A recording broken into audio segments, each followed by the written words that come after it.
Luego que hemos estudiado o que los redactores de la Confesión de Londres han colocado en primer lugar la base de nuestra doctrina, ¿cuál es? Las Escrituras, ¿sí? Esa es la base de donde nosotros buscamos el conocimiento de Dios, las Escrituras. Y hemos estudiado lo que es el capítulo número 1 de las Escrituras. Las Escrituras son la revelación de Dios, la autorrevelación de Dios. Por ella nosotros podemos conocer a Dios, no por nuestra imaginación, no por lo que nosotros pensemos de Dios, sino que hay una revelación de Él mismo. Él se ha dado a conocer. ¿Cómo se ha dado a conocer? ¿Cuántos dioses existen? Uno solo, pero ese Dios existe en tres subsistencias. Reconocimos que esa es la palabra más adecuada para hablar de el ser divino. Tres subsistencias: el Padre, el Hijo y el Espíritu Santo. La Trinidad. Una doctrina bastante difícil de entender porque no hemos visto en la creación algo así. ¿Me explico? No hay en la creación algo así. Por eso es que en el texto de Isaías dice, no hay nadie como yo. Así que estamos en un terreno inhóspito para nosotros, misterioso para nosotros, pero que definitivamente nos deja a nosotros boquiabiertos. Y esa es la idea, que nosotros podamos entender, tengo un Dios tan impresionante, tengo al verdadero Dios. ¿Okay? Ninguna religión en el mundo tiene a un Dios trino. Ninguna religión, solamente el cristianismo es la única religión verdadera.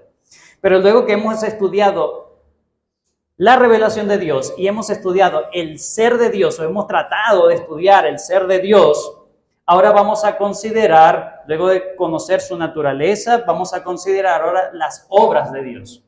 Y a eso es lo que nos concentra, lo que nos llama el capítulo 3. Por eso se llama el decreto de Dios. La confesión se mueve a considerar los actos externos de Dios. No es lo que sucede dentro de la Trinidad, sino ahora qué hace Dios. Las obras de Dios, las acciones de Dios, los actos de Dios. Esto es lo que se define como el decreto de Dios. En síntesis, el decreto de Dios es todo lo que ocurre externo a Él mismo, todo lo que ocurre, y eso se llama decreto, consejo o voluntad de Dios. Así que son palabras intercambiables. El consejo de Dios, la voluntad de Dios o el decreto de Dios. Son palabras intercambiables. Así que, hermanos, todo lo que existe y todo lo que ocurre es producto del decreto de Dios. Sencillo, ¿sí? Todo lo que existe y todo lo que ocurre es producto del decreto de Dios. En ese sentido, nada escapa a su decreto. Lo contrario es también igual. Lo que no ha existido o lo que no existe y lo que no ha ocurrido simplemente no era el decreto de Dios, no era la voluntad de Dios. Así que trate de entender, hermanos. Uno a veces pero si no hubiese pasado aquello, si no hubiese pasado lo otro, si el defensor hubiese defendido bien, no hubiese entrado ese gol ayer. Eso estaba en el decreto de Dios, hermano. Sí, eso es despiste. Aquí con el guayabo, hermano, tranquilo. Pero todo lo que ocurre o lo que deja de ocurrir, todo lo que existe o ya no existe o incluso deja de existir, todo está enmarcado dentro del decreto de Dios. Plan de Dios, soberanía de Dios, voluntad de Dios o consejo divino. ¿Ok?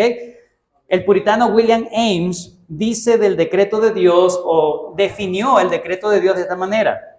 El decreto de Dios es su propósito determinado de realizar todas las cosas por su poder todopoderoso y de acuerdo a su consejo. Realizar todas las cosas con su poder todopoderoso y según su consejo o su plan. Otro comentarista llamado Samuel Renihan, contemporáneo, dice lo siguiente, esto es muy importante. Dice, el decreto de Dios es el acto de Dios por el cual Él determina absolutamente el futuro infalible. Él determina todas las cosas. No hay, en ese sentido, frustración.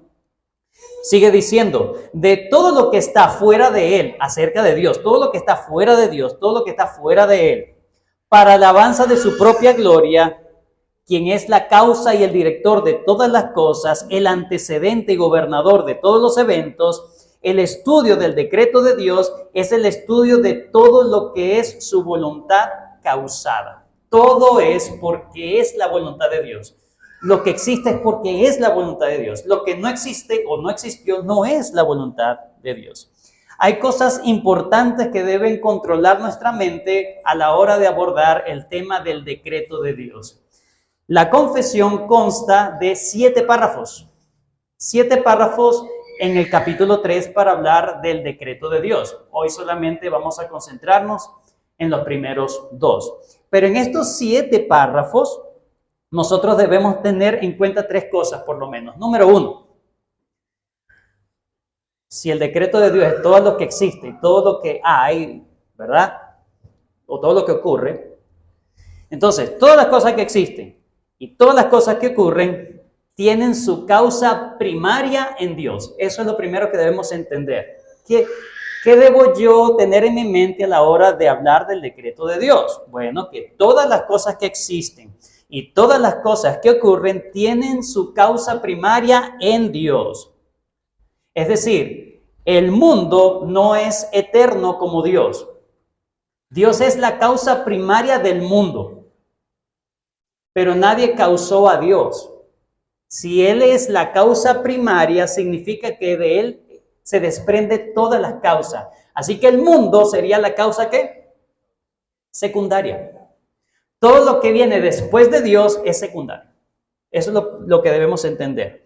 Hechos 17:24 dice el apóstol Pablo, el Dios que hizo el mundo y todas las cosas que en él hay, siendo Señor del cielo y de la tierra, no habita en templos hechos por manos humanas. Ahí está Pablo en el Areópago y está hablando del verdadero Dios. Ese Dios que hizo todo el mundo.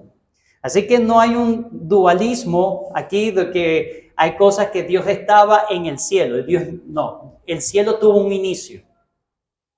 El cielo de Dios, donde Él manifiesta su presencia espiritual, eso tuvo que tener un inicio. De hecho, Génesis 1 dice, en el principio creó Dios los cielos y la tierra. Es decir, Dios era solo Él.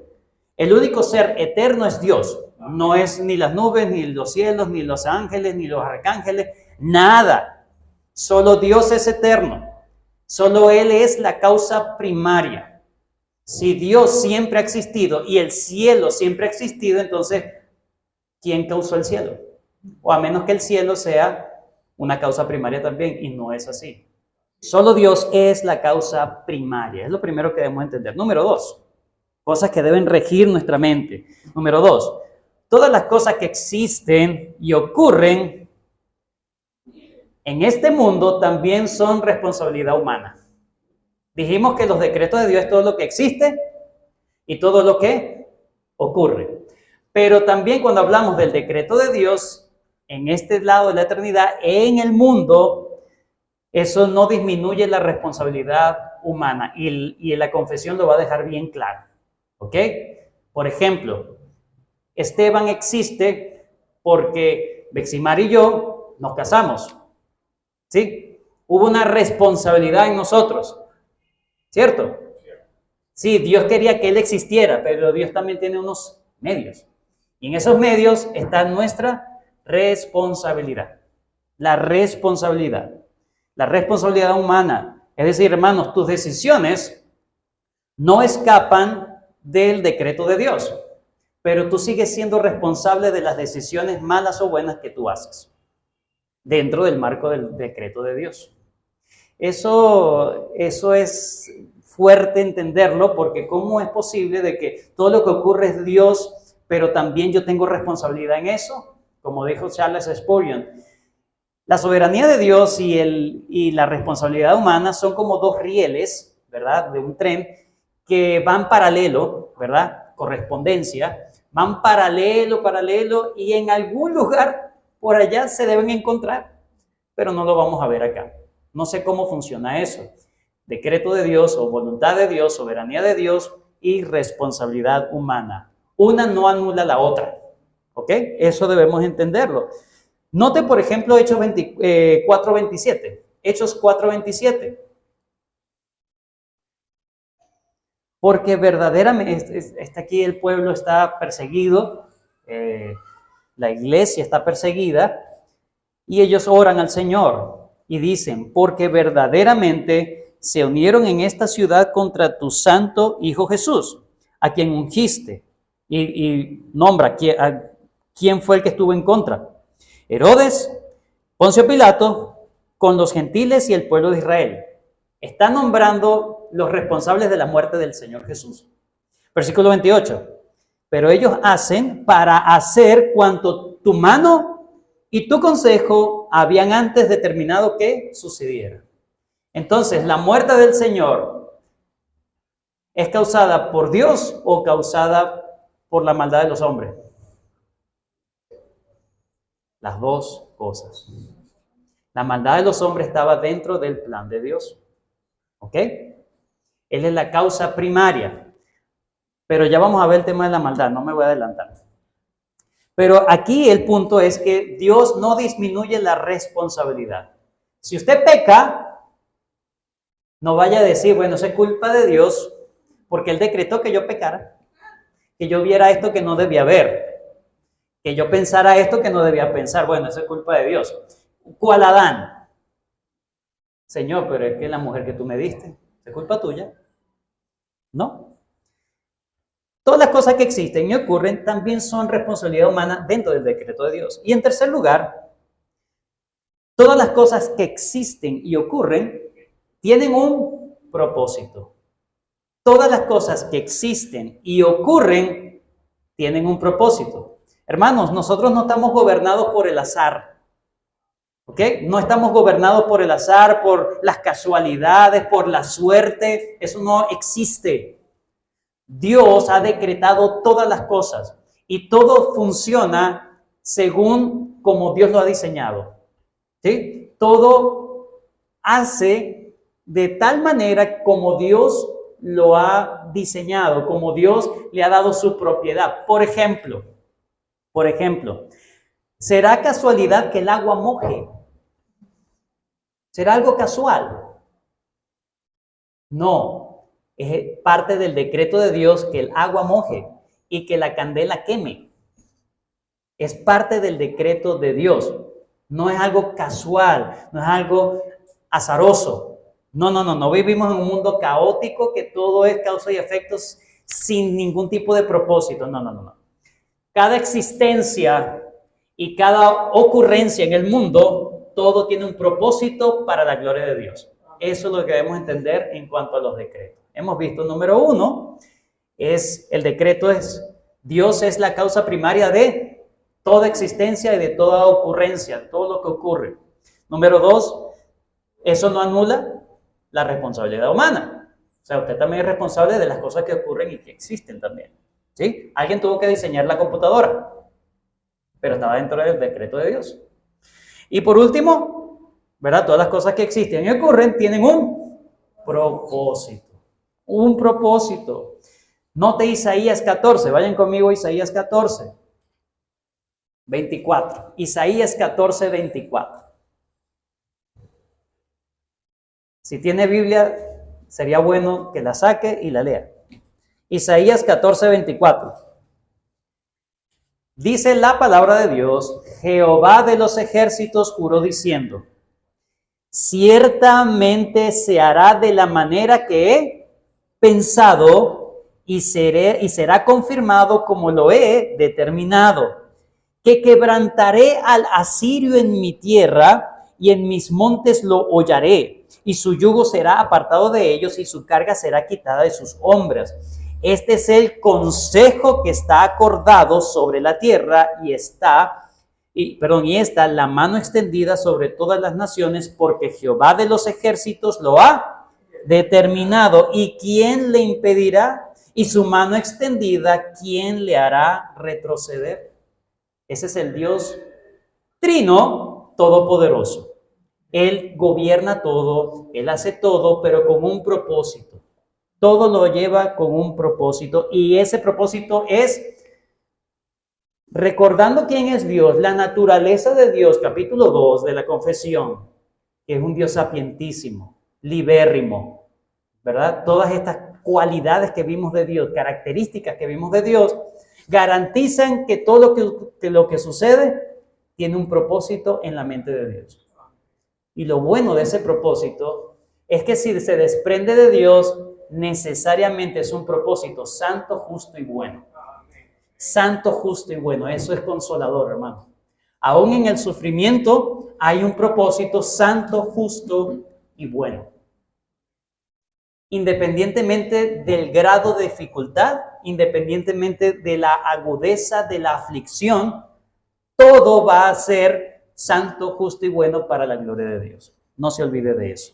Eso es consolador. Bien, vamos entonces a adentrarnos a lo que dice nuestra confesión de fe. Teniendo este marco general en mente, vamos a ver nuestros primeros dos párrafos. ¿Por qué los primeros dos párrafos? Bueno, porque estos dos primeros nos hablan del decreto de Dios en su generalidad. El decreto de Dios en su generalidad. Mientras que los párrafos 3 hasta el 7 nos hablan del decreto de Dios específico. ¿Específico en qué? En la salvación de los hombres. ¿Ok? Ahí se va a concentrar los capítulos, los párrafos del 3 al 7. La visión específica del decreto de Dios en la salvación de los hombres. Así que vamos a tomar los primeros dos párrafos que en ese sentido los redactores de la confesión entienden que, hermanos, el hecho de que digamos de que es un asunto general, no quiero decir que Dios, bueno, todo lo que ocurre, bueno, Dios es como un relojero cósmico que le dio vuelta al mundo, ¿verdad? Y lo puso a rodar y él se desentiende de todo. Todo funciona de manera por inercia. No, tampoco es así. Significa que cuando hablo de generalidad, estoy diciendo que el alcance es completo en todo y en todos. Mientras que el decreto de Dios, visto en el párrafo 3 al 7, es un decreto donde se concentra más que todo en los elegidos. ¿Ok? Pero no es, por ejemplo, una ilustración. Esa hoja que en primavera está verdecita, ¿verdad? Y llega el otoño y empieza a despigmentarse. ¿Eso es casual? Es normal para nosotros, lo vemos nosotros. Pero esa despigmentación, todas esas que en un momento cae esa hoja al suelo, eso está determinado ya por Dios. Aún esas cosas específicas. Dios conoce, como dice el Señor Jesucristo, aún cuántos cabellos tienes tú. O sea, cuando hablo de esa generalidad, no quiero ser tan general. ¿Sí? Aún en lo específico, lo minucioso, todo está dentro del decreto de Dios. ¿Bien? Muy bien. Entonces, vamos a hablar de la realidad y el alcance del decreto de Dios. Eso es lo que nos habla el párrafo 1. Y en segundo lugar, vamos a hablar del párrafo 2, la incondicionalidad del decreto de Dios. Vuelvo a repetir. ¿Qué nos va a hablar el párrafo 1? La realidad y el alcance del decreto de Dios. En segundo lugar, el párrafo 2 nos va a hablar de la incondicionalidad del decreto de Dios. Por supuesto, con todo lo que dice el párrafo 1, hermanos, nos vamos a llevar más tiempo. Pero nos va a ayudar mucho para entender mejor el párrafo 2. Así que vamos a concentrarnos más en el párrafo 1. Párrafo 1, la realidad y el alcance del decreto de Dios en general. Comienza diciendo la confesión. ¿Lo tienen? Dice, ¿con qué palabra comienza? Dios. Es lo primero que debe estar en nuestra mente. Dios es la causa. El primero. Nadie causó a Dios. Si algo causó a Dios, significa que es primero que Dios. Pero Dios es la causa primaria. Antes de Él no hay más nada. Que de Él se desprende todo. Pero dice, Dios, desde toda la eternidad, por el sapientísimo y santísimo consejo de su voluntad, ha decretado en sí mismo, libre e inalterablemente, todas las cosas, todo lo que llega a suceder. Hasta ahí vamos a dejarlo en esta parte del párrafo 1. ¿Qué vemos acá? Bueno, nos dice en primer lugar que el decreto de Dios, hermanos, es un acto puro. El decreto de Dios es un acto puro. ¿A qué me refiero con que el decreto de Dios es un acto puro? Note que no se habla en plural, no dice los decretos de Dios. En primer lugar, no se habla en plural. ¿En cómo se habla? Singular. El decreto de Dios. ¿Cuántos decretos ha hecho Dios? Uno. Uno solo. No hay varios. Es decir, que en un solo decreto, todo lo que está ocurriendo, hermano. El poder de Dios. La omnipotencia, la omnisciencia, la sapientísima sabiduría de Dios. Estoy redundando, ¿verdad? Sapientísima sabiduría. Pero es que ya no hay palabras para definir que en un solo acto todo lo que ha ocurrido desde el principio de la creación hasta ahora y lo que va a ocurrir. En un solo acto de Dios. Es impresionante, es un acto puro. Pero por otro lado, cuando se habla de pureza en su actuar, se habla de que Él es libre. Nadie le dio el consejo a Dios. Nadie le dijo a Dios, oye, pero sería bueno, como tú estás solo, sería bueno que tú hicieras una obra de teatro con mucha gente y a unos los salves y a otros los condenes. Oye, no. Ni externo a Él, ni interno a Él. Él tampoco decidió por necesidad hacer el mundo, hacer el decreto de todo. No lo decidió porque necesitaba, ay, ¿a quién le muestro yo mi gloria, Dios mío? Yo mismo digo, ¿a quién le muestro? No es por necesidad. Eso se llama aceidad de Dios. Dios no necesita de nosotros. Samuel Renihan dice, hablar del decreto, dice que el origen del decreto es Dios mismo. O sea, Dios mismo es el que decreta el decreto, sin relación a ninguna otra fuerza, simplemente porque no existe otro ser u otra fuerza, aparte de Dios, que decrete todas las cosas. El decreto es el Dios simple causando todas las cosas. La causa, Dios es simple, es un acto perfecto, entonces el decreto es igualmente acto simple. Llano, ¡pac! Ocurrió. Pero dice que Dios, quien es la causa del decreto, dice desde toda la eternidad, dice el párrafo, desde toda la eternidad. Así que ese acto de Dios es un acto eterno, es un acto atemporal. Hermanos, no solo que el decreto de Dios no es sucesivo. Yo una vez escuché a una persona que decía, tratando de justificar la elección de Dios para salvación, decía, mira, le estaba predicando a otra persona y le decía, no, lo que pasa es que tú debes entender, cuando van a ser una persona, Dios decreta en ese momento si es elegido o no. O sea, es como que Dios hasta el último momento, bueno, está bien, No, Dios no hace eso. ¿Desde cuándo eligió Dios? ¿Desde cuándo decretó Dios? Desde antes de la creación. Para nosotros es antes de la creación, pero en Dios es ¿qué? Es eterno. Hermano, cuando digo del decreto de Dios, significa que no hubo un momento de inicio del decreto. El decreto es eterno. Porque Dios es eterno. Es el consejo eterno de Dios. No surgió en un momento en el corazón de Dios. Siempre estuvo en Dios. Porque es Dios.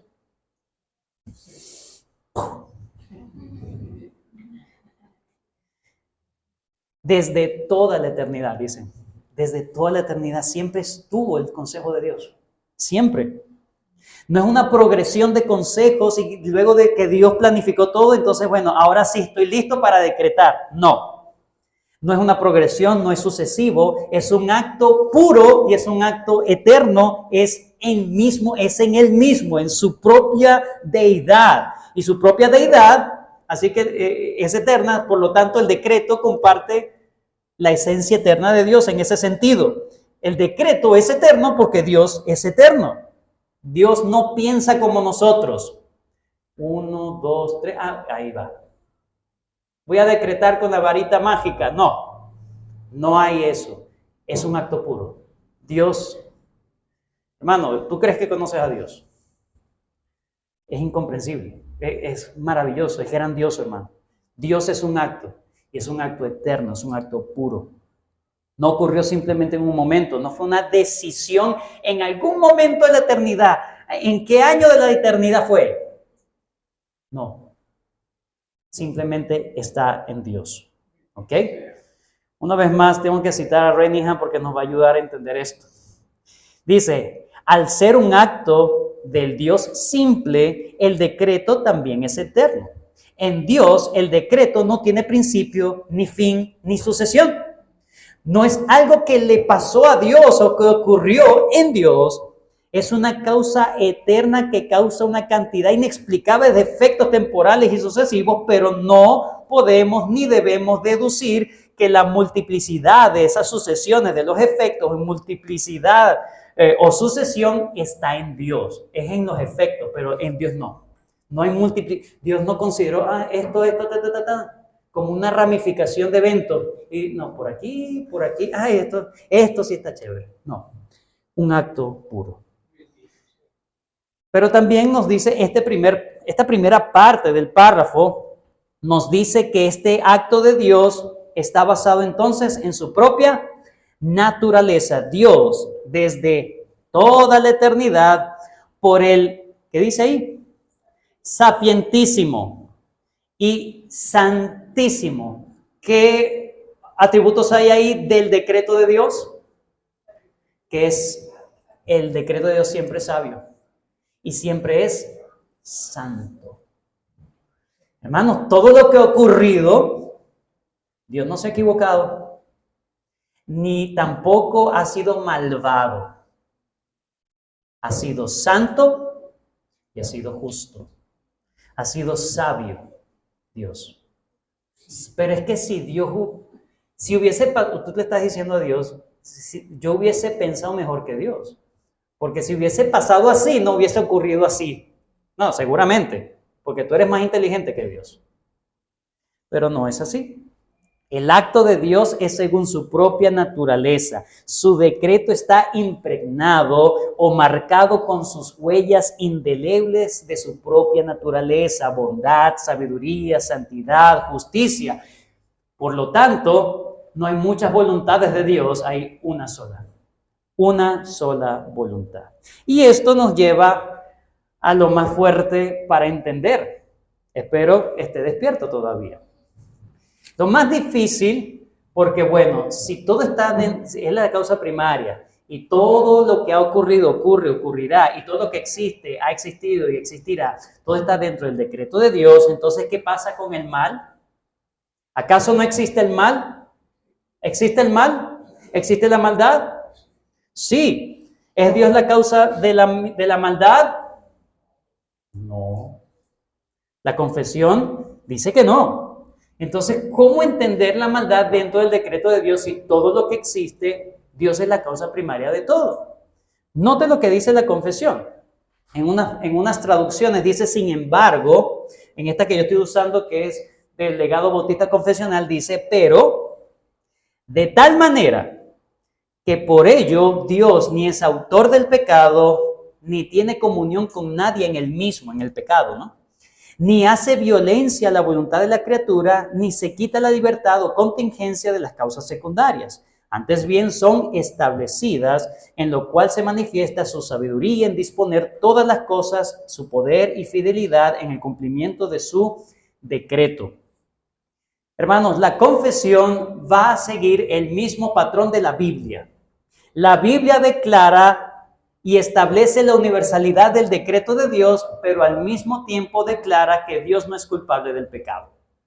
Lo mismo va a ser la confesión.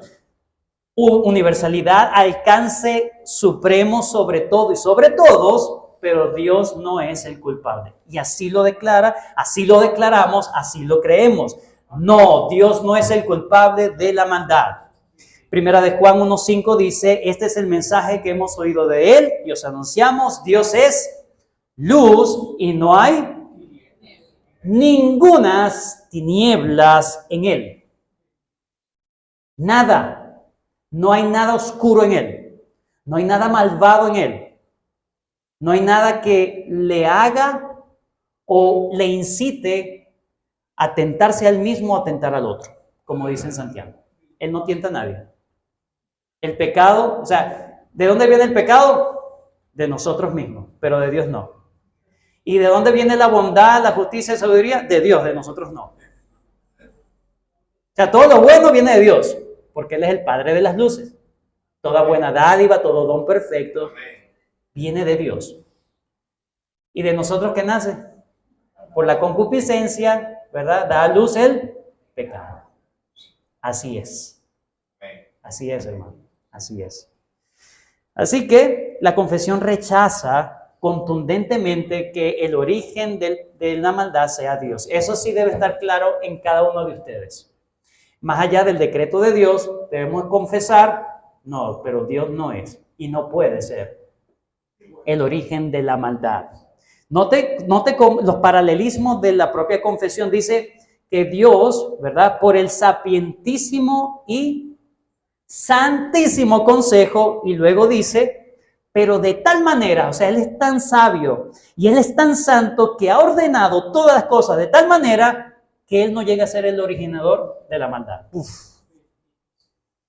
¿Cómo se mastica eso, hermano? Renihan, en este caso el papá, James Renihan, dice, desde los primeros días de la Reforma, los teólogos fueron conscientes del problema y lucharon con él, con este problema de la maldad. Aunque reconocen que muchas cosas son misteriosas y solo Dios las conoce, la posición debe mantenerse en tensión. Dios decreta todas las cosas y, sin embargo, los instrumentos del pecado son ellos mismos responsables de sus actos. Así que en ese sentido, hermanos, los teólogos entienden que el mal está, sí, dentro del decreto de Dios. Sin embargo, el origen de la maldad no se debe a Dios, sino a las criaturas morales. Porque Dios ha decretado de tal manera que la maldad surja del corazón de sus criaturas y no de Él. Es una causa secundaria. Es una causa secundaria. Por eso es que el texto sigue diciendo, vuelvo a leer la parte de ahí, dice, pero de tal manera que por ello Dios ni es autor del pecado, ni tiene comunión con nadie en él mismo, ni hace violencia a la voluntad de la criatura, ni se quita la libertad o contingencia de las causas secundarias, antes bien son establecidas o antes bien se establecen. ¿Ok? Hermanos, las razones están en los hombres, ¿verdad? Todo el mal que pueden hacer, no lo hacen porque hay una causa mayor que restringe esa maldad. O sea, una vez más, yo les dije ahorita, todo don perfecto y toda buena dádiva, ¿de quién proviene? De Dios. ¿Y de nosotros qué proviene? La maldad, porque somos malos, ¿sí? Dios es bueno y de Él solamente se desprende bondad y bondad. Dije dos cosas. Verdad, bondad, todo lo correcto. Pero nosotros somos malos.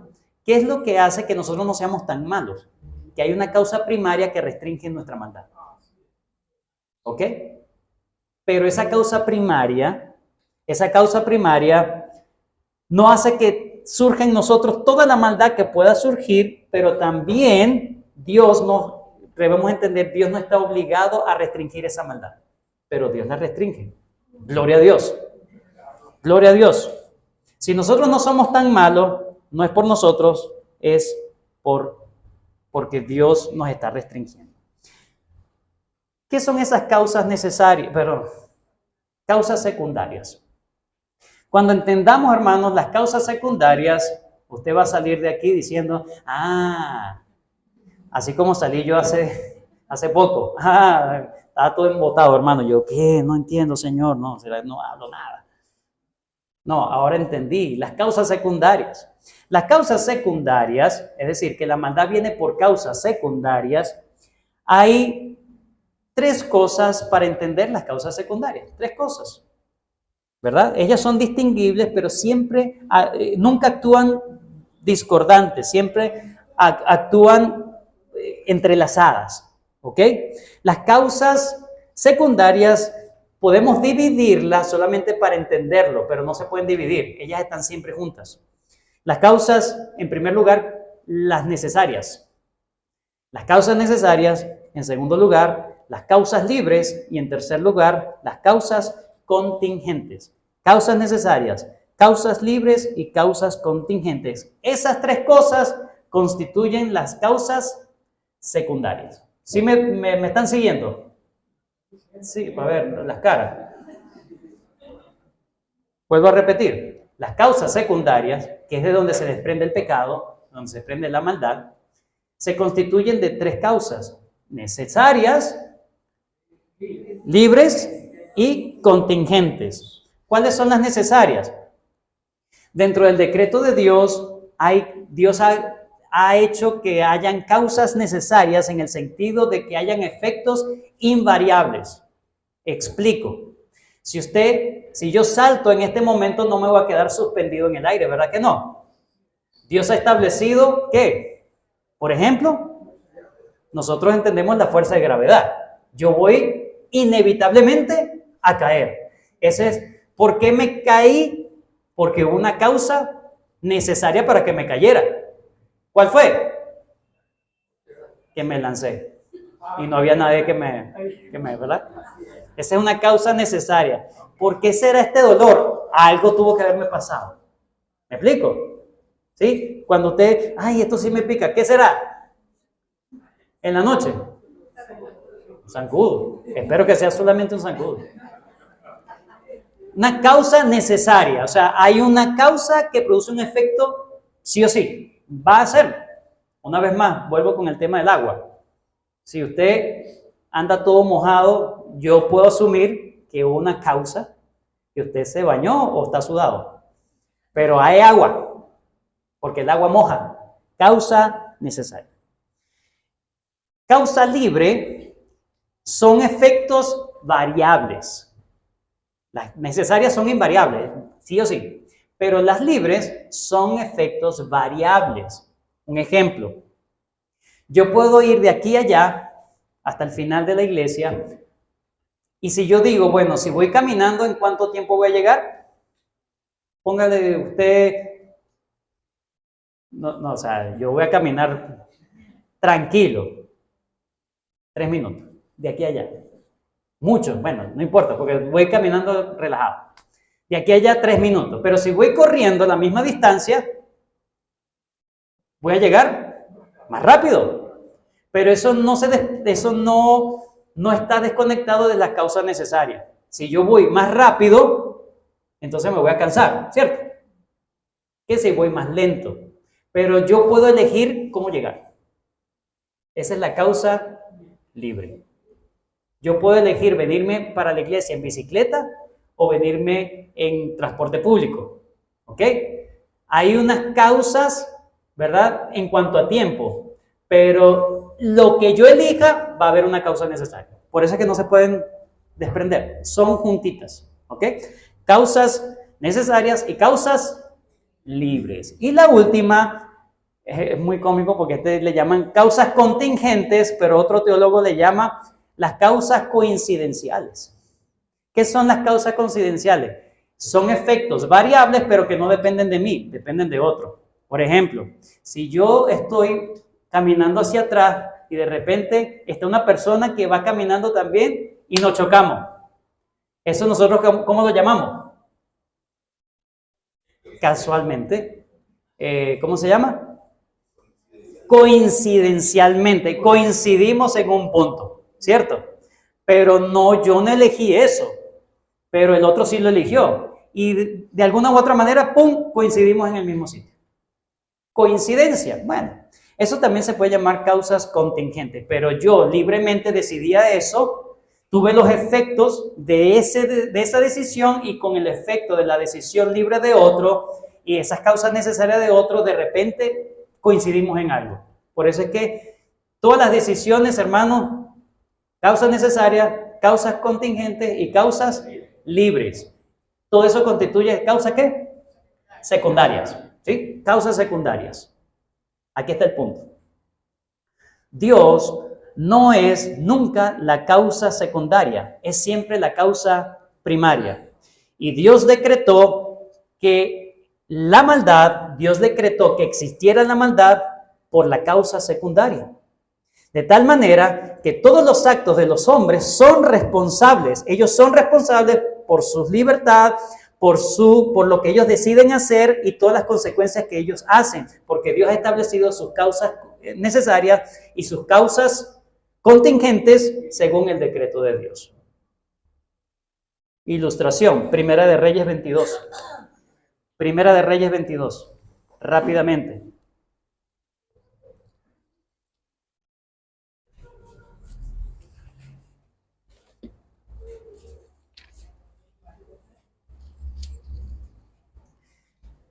Básicamente, Primera de Reyes 22 nos habla de la muerte de Acab. La muerte de Acab. Dios le había dicho por medio del profeta, por un profeta, Micaías creo, le dijo que él iba a morir en esa batalla. ¿Y qué hizo el inteligente de Acab? Se cambió las vestiduras, se puso una armadura. Se cambió las vestiduras de rey y se puso una armadura para burlar lo que Dios le había dicho.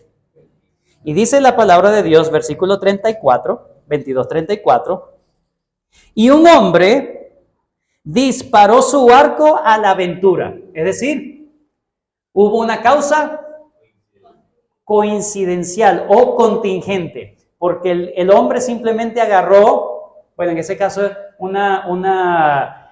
vemos en primer lugar una causa necesaria. Él agarró y tiró la flecha, por lo tanto la flecha en algún momento va a caer. Causa necesaria. Acab dice, su arco a la aventura, dice, e hirió al rey de Israel por entre las junturas de la armadura, por lo que dijo él a su escudero, da la vuelta y sácame al campo, pues estoy herido. Y así murió. Todas las causas estaban allí. La causa primaria, ¿quién lanzó el arco, la flecha? La dirección de la flecha coincidencialmente le cayó. Pero al final, él decidió burlarse de Dios y no tomar una decisión de irse a un lado, sino que se quedó en un sitio. Todas las causas. Al final, todo estaba dentro del decreto de Dios. Todo dentro del decreto de Dios. Entonces, hermanos, el tema del pecado está en relación a las causas secundarias, pero no en el aspecto de la necesidad de causas necesarias, ni tampoco en causa contingente, sino que está en el tiempo o en el término, en el aspecto de las causas libres de los hombres. Allí es donde nace el pecado. Ni en las coincidencias, ni en los necesarios, sino que Dios determinó en la libertad del hombre. El pecado, hermanos, es un defecto que proviene de una causa deficiente. Nosotros somos deficientes y por lo tanto todo lo que sale de nosotros es defectos. Mientras que Dios es una causa eficiente y todo lo que Él hace lleva su carácter de eficiencia. Por eso es que Dios todo lo que hace, lo hace bien. Y ese decreto, ¿por qué Dios decretó que naciera, por esas causas libres de los hombres, naciera el pecado? ¿Para qué lo hizo, hermanos? En la cual, termina el texto, la confesión, en la cual se manifiesta su sabiduría en disponer todas las cosas y su poder y fidelidad en el cumplimiento de su decreto. Significa que la maldad era necesaria dentro del decreto de Dios para más gloria de Dios, por alguna razón. Esa razón está en Dios. Es como cuando usted ve un tapiz por detrás, una alfombra por detrás, o un lienzo por detrás. Usted ve que el quien hace las costuras, está una cosa, una enredadera ahí. Usted no entiende nada, pero cuando da la vuelta ve la imagen completa. Bueno, todas esas cosas eran necesarias. Así que el origen de la maldad nunca está en ¿quién? En Dios. ¿Está en dónde? En nosotros. Pero como a Dios todo le sale bien, gracias a Él, que Él es más poderoso que la maldad, restringe la maldad. Si Él restringe la maldad, va a ser para su gloria. Y si Él no restringe la maldad, va a ser para su gloria. De tal manera, dice, que dispone todas las cosas con su poder y sabiduría para que cumplan su decreto. Difícil, pero este es nuestro Dios. Dios tiene el control de todo. ¿Usted viene a qué? A orar ante el Señor. Termino con el párrafo 2, donde no nos vamos por supuesto, a concentrar mucho, pero para terminar de cerrar este asunto. Párrafo 2 dice, aunque Dios sabe todo lo que podría o puede llegar a suceder en todas las condiciones que se puedan suponer, aún así, nada ha decretado porque lo previera como futuro o como aquello que llegaría a suceder en tales condiciones. Así que aquí se habla del que el decreto de Dios es un acto incondicional. Las causas y los efectos decretados por Dios no informan la sabiduría de Dios. O sea, yo decreto esto y luego empieza a ver, oye, pero si decreté esto, puede suceder aquello y luego. Entonces, no, yo voy a decretar entonces lo demás. No hubo un decreto que se echó para atrás. No. Simplemente Dios, en un acto incondicional, Él decreta todas las cosas. Su conocimiento es infinito. El decreto de Dios siempre es libre de los efectos. Él conoce todas las cosas porque Él las decretó. El plan, hermanos, de Dios está garantizado por el decreto de Dios. El plan de Dios está garantizado. ¿Qué garantizaría la muerte del Señor Jesucristo en la cruz del Calvario? ¿Qué fue lo que lo garantizó? El decreto de Dios, que se aseguró que los hombres voluntariamente quisieran crucificar al Señor. Pero la sapientísima sabiduría y poder de Dios.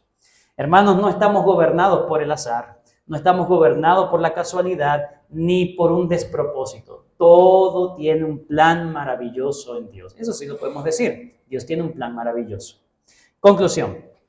Hermanos, vivimos en un mundo ordenado, diseñado para cumplir los propósitos, no los míos, sino los propósitos de Dios. Todo lo que Dios está haciendo en tu vida, organizando en tu vida, que tú crees que no te iba a pasar y te está pasando, todo es para que tú entiendas que es Dios quien está gobernando y no tú.